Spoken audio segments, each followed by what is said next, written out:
Kaiju number 8. I'm sorry, I was not familiar with your game, brother. You are actually one of the most popping anime this anime spring. You have currently been on the top 5 trending animes on Aniwave, above my personal favorite for this spring season, Windbreaker, which is quite impressive. What is Kaiju number 8, and what was the most surprising thing about it to me that I think has fans really enjoying it? Kaiju number 8. Tokyo with motherfucking kaiju everywhere. They can spawn anywhere at any time in this story, which is quite terrifying. Imagine you're out eating with the boys some pizza, and then something from the top of the building comes crashing down, and it's a 40-foot leg of a kaiju. Kind of fucked up. That is very possible in this world of Kaiju number 8. But have no fear. This world has a defense force that its main priority is to neutralize kaiju. As soon as they are alerted that there is a kaiju in the run, no matter if it's 3 a.m. or 3 p.m., this defense force straps up and gets ready for battle. And the way they kill these kaiju is pretty badass. You may be wondering, Mr. Godspeed, what happens after the kaiju is blown up to bits all over the city? Well, that's where our main character comes into play, and that is Kafka. He is part of the cleanup crew that literally cleans up all the guts and blood that gets splattered in all these intense battles.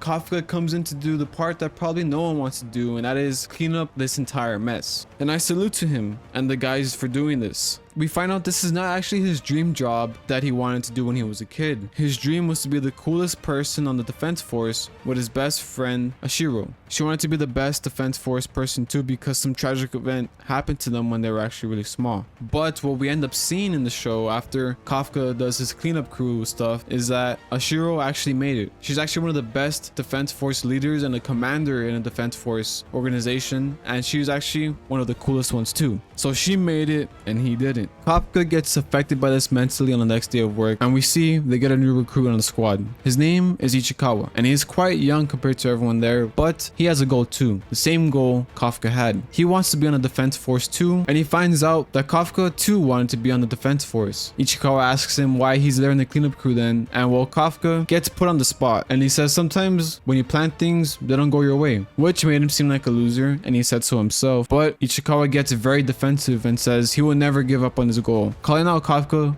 big time on his first day at work. There is some tension here, but they end up getting partnered up for the job, and they become a little closer towards the end of this. Reno actually thanks Kafka for helping him out. Then he tells him, oh hey, by the way, they increased the age limit for the defense force to 32 years old. And he tells him this because he saw that Kafka still had that spark in his eye talking about his dream, that he still cared about it. Then they get fucking ambushed by a kaiju, and Kafka saves Reno like twice. Reno goes to get help, and Kafka tries his best to beat this kaiju, but ultimately he gets his leg broken and ends up getting a lot of wounds. Looking like he's about to die, Reno comes back swinging with a fucking stop sign right at smack in the face of the kaiju, which is pretty cool to see. It was a crazy scene, and they share a very friendship moment here. They're basically ready to die together, but then the kaiju gets blown up to pieces by none other Kafka's childhood friend. They both get taken to the hospital, treated for their wounds. They start talking a bit, but then a weird looking kaiju comes out of nowhere, targeting Kafka, and he goes straight into his mouth. Reno, in shock because he hears Kafka like shaking like crazy and making all these weird sounds, opens the curtains, and there you have it. We see a kaiju.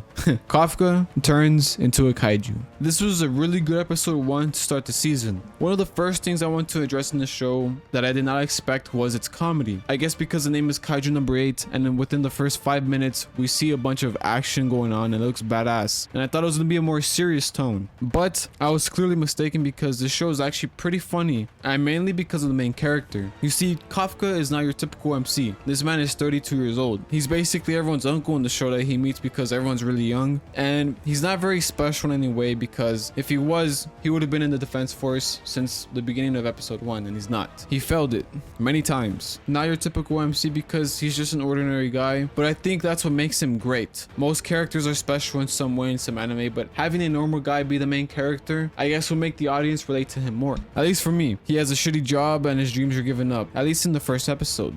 He is a pretty nice guy though, and the crew he works with relies on him a lot to get the work done. He is also the funny character in the show, and it honestly works perfectly. Whenever some crazy shit happens to him or he has to do something he does not want to do, he ends up overreacting and acting like a drama queen. He ends up overreacting and freaking out, and it's really funny to see because that's exactly how we're feeling for him.